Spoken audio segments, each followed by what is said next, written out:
Now here is an example on how to solve a tricky one like this. It says the model represents Norman's rectangular backyard garden. Norman will plant carrots in the rectangular section of the garden labeled carrots in the model. And we only want to find the perimeter of the carrots section. So when it looks like this, we know that this whole length is 30 feet.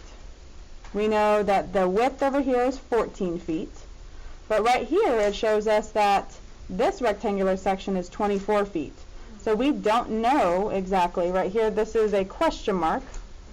We don't know exactly what that is right now. There is a way to find out, but we do know that since this is 14 feet, this should be 14 feet.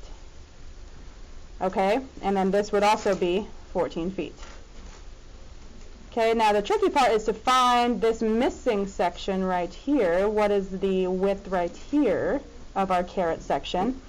Well, if I know that this whole thing is 30 feet, and this section is 24 feet, if I subtract 30 minus 24,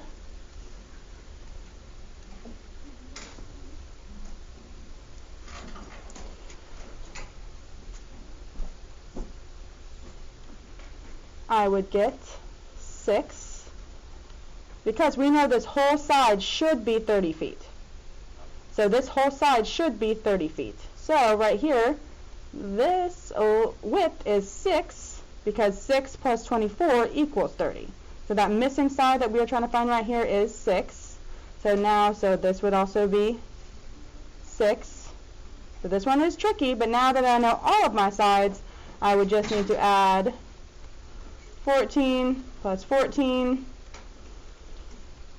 plus 6 plus 6, and I could find the perimeter of just the sections where I'm planting carrots. Now you're going to try one where you're finding the section of just the hot tub, and good luck.